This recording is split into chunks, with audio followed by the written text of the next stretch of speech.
Hello friends, welcome back to your YouTube channel economics आसान है। Guys, आज हम स्टैटिस्टिक्स फॉर इकोनॉमिक्स का chapter number 4 organisation of data को स्टार्ट करने वाले हैं। हम पढ़ेंगे किस तरीके से डेटा को ऑर्गेनाइज करेंगे, क्लासिफिकेशन क्या होता है, पर्पस क्या होता है और ऑब्जेक्टिव क्या होता है क्लासिफिकेशन का। सो गाइस, स्टार्ट करते हैं आज की क्लास। सबसे पहले हम बात करें ऑर्गेनाइजेशन ऑफ डेटा की, तो ऑर्गेनाइजेशन ऑफ डेटा में हम डेटा को ऑर्गेनाइज कैसे करते हैं, क्लासीफाई करके। तो क्लासिफिकेशन के बारे में हम डिटेल में पढ़ेंगे।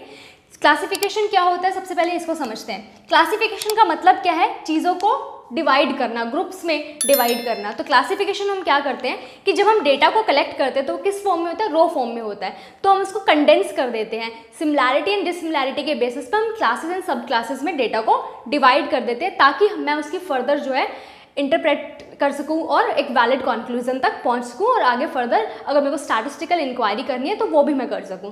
तो क्या होता है क्लासिफिकेशन, एक बार डेफिनेशन देख लेते हैं। क्लासिफिकेशन क्या है, the process of arranging data into sequence and groups according to their common characteristics और separating them into different but related parts. तो क्लासिफिकेशन का मतलब क्या है, एक प्रोसेस है जिसमें हम डेटा को सीक्वेंस में, ग्रुप्स की फॉर्म में अरेंज करते हैं on the basis of similarity and dissimilarity. ठीक है, तो डेटा जो हमारे पास होता है रो फॉर्म में, वो कैसा होता है, बहुत ज़्यादा कॉम्प्लेक्स होता है, अनऑर्गेनाइज होता है। तो क्लासिफिकेशन हमें हेल्प करता है उसको कंडेंस करने में, ग्रुप्स में डिवाइड करने में on the basis of similarity and dissimilarity.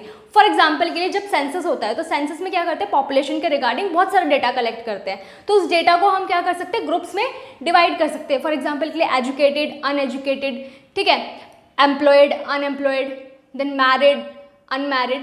तो डेटा को हम क्या कर देते हैं, जब ग्रुप के फॉर्म में डिवाइड कर देते हैं, क्लासेस एंड सब क्लासेस में डिवाइड कर देते हैं, तो फर्दर जो है स्टडी करने में हेल्प रहती है। तो क्या पर्पस है क्लासिफिकेशन करने का, सबसे पहला पर्पस आता है हमारा, it condense raw data into a form suitable for statistical analysis.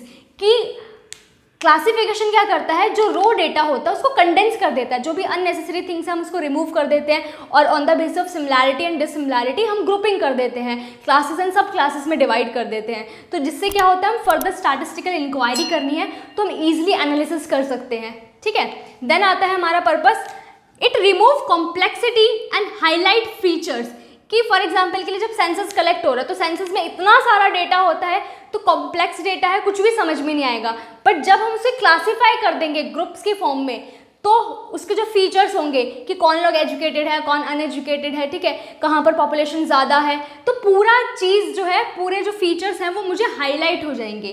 ठीक है, रो डेटा में हाईलाइट नहीं होगी क्योंकि कॉम्प्लेक्स फॉर्म में है, अनऑर्गेनाइज्ड है, बट जैसे ही हम उसको क्लासीफाई करेंगे फीचर्स इसके हाईलाइट हो जाएंगे। देन आता है इट फैसिलिटेट कंपैरिजन। जब हम क्लासिफिकेशन कर रहे हैं तो कंपैरिजन भी कर सकते हैं इजीली। फॉर एग्जांपल के लिए कि मैंने पॉपुलेशन को डिवाइड करा किसमें, सेक्स के बेसिस पर, male and female. Then male और फीमेल को फर्दर सब क्लासेस में डिवाइड करा, लिटरेट एंड इलिटरेट। तो अब यहाँ पे मैं कंपैरिजन कर सकती हूँ कि कितने जो मेल हैं वो लिटरेट हैं, कितने फीमेल जो है इलिटरेट है, कौन ज़्यादा लिटरेट है, मेल या फीमेल। तो कंपैरिजन ईजिली हो सकता है। देन ड्रॉ इन्फ्रेंसेस भी निकाल सकते हैं कि क्यों जो है मेल ज़्यादा लिटरेट हैं, फीमेल लिटरेट हैं। तो कंक्लूजन निकाल सकते हैं कि क्या रीज़न है, किस वजह से जो है ऐसा हो रहा है। ठीक है, देन आता है it provide mutual relationship among the elements of data. Data के बीच में जो एलिमेंट्स है बेसिकली उनके बीच में रिलेशन बताता है। जैसे फॉर एग्जांपल के लिए मैं बता रही हूँ कि इनकम एंड एजुकेशन, एजुकेशन और इनकम के साथ रिलेशन बता रही हूँ कि जितनी ज़्यादा एजुकेशन है उतनी ज़्यादा इनकम बढ़ती जा रही है। तो कैसा रिलेशन हो गया, पॉजिटिव रिलेशन हो गया। समझ में आया? तो कॉज एंड इफेक्ट का रिलेशन भी बता सकते हैं कि जैसे जैसे एजुकेशन बढ़ रही है वैसे वैसे इनकम भी लोगों की बढ़ेगी, क्योंकि ज़्यादा स्किल्स आ जाएंगे लोगों के पास। ठीक है, तो ये था पर्पस। ऑब्जेक्टिव क्या है क्लासिफिकेशन करने का, सबसे पहला ऑब्जेक्टिव है simplify and condense the mass of data. जो हमने मास ऑफ डेटा कलेक्ट करा है, सबसे अच्छा एग्जांपल सेंसस है, मास ऑफ डेटा कलेक्ट होता है, उसको हम क्या कर देते हैं, सिंप्लीफाई कर देते हैं, कंडेंस कर देते हैं ग्रुप्स के फॉर्म में। देन आता है explain similarity and dissimilarity. Similarity को बोलते हैं एफिनिटीज और डिसिमिलैरिटी को बोलते हैं डाइवर्सिटी। तो सिमिलैरिटी एंड डिसिमिलैरिटी के बेसिस पे हम क्या करेंगे, डेटा को क्लासीफाई कर देंगे। तो वो हमें एक्सप्लेन करता है कि क्या सिमिलैरिटी है, क्या डिसिमिलैरिटी है। ठीक है, कि मैरिड, अनमैरिड, ठीक है, educated, uneducated, literate, illiterate, employed, unemployed. तो डेटा को मैंने क्या करा, सिमिलैरिटी एंड डिसिमिलैरिटी के बेसिस पे, एम्प्लॉयड थे उनको एक जगह रखा, जो अनएम्प्लॉयड थे वो उनको एक जगह रखा।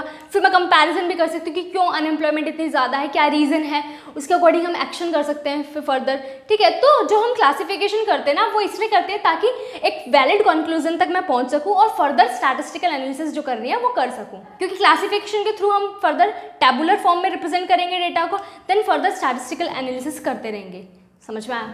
देन आता है हमारा फैसिलिटेट कंपैरिजन। कंपैरिजन करने में हेल्प करता है, कंपेयर कर सकते हैं, जैसे कि मैंने बताया ही कि कितने लोग इलिटरेट हैं, कितने लिटरेट हैं, कंपैरिजन कर सकते हैं। Then study the relationship, cause and effect का रिलेशनशिप बताता है कि एजुकेशन जितनी ज़्यादा बढ़ती जा रही है लोगों की, उतनी ज़्यादा इनकम भी बढ़ रही है, क्योंकि लोगों के पास स्किल है, एबिलिटी है। क्योंकि एजुकेशन से क्या होगा, मॉडिफिकेशन ऑफ बिहेवियर होगा, ज़्यादा लर्निंग होगी, उनकी कैपेसिटी, कैपेबिलिटी, एबिलिटी बढ़ेगी। ठीक है, तो ज़्यादा अर्निंग वो कर पाएंगे। देन आता है प्रिपेयर डेटा फॉर टेबुलेशन। जैसे कि मैंने कहा ही कि क्लासिफिकेशन के बाद हम क्या करते हैं, उस डेटा को टेबुलर फॉर्म में रिप्रेजेंट करते हैं। Then present a mental picture. Classification जो है वो एक मेंटल पिक्चर बना देता है दिमाग में। ऐसा क्यों? क्योंकि हमने जो कॉम्प्लेक्स डेटा था, जो अनऑर्गेनाइज्ड डेटा था, उसको क्या कर दिया, कंडेंस करके सिंप्लीफाई कर दिया, समराइज कर दिया। तो समराइज फॉर्म जो है वो ईजिली हमारे दिमाग में बैठ जाती है, मेंटल पिक्चर फॉर्म हो जाती है। तो वो जो है इजी टू रिमेंबर होता है, इजी टू कॉम्प्रिहेंशन होता है। समझ में आया? तो क्लासिफिकेशन क्या करता है, मास ऑफ डेटा को कंडेंस कर देता है, सिंप्लीफाई कर देता है, क्लासेस एंड सब क्लासेस में डिवाइड करके on the basis of similarity and dissimilarity. तो हमने देखा कि क्लासिफिकेशन क्या होता है, पर्पस क्या होता है और ऑब्जेक्टिव क्या होता है। सो गाइज आज के लिए इतना ही, मिलते हैं नेक्स्ट क्लास में। Thank you.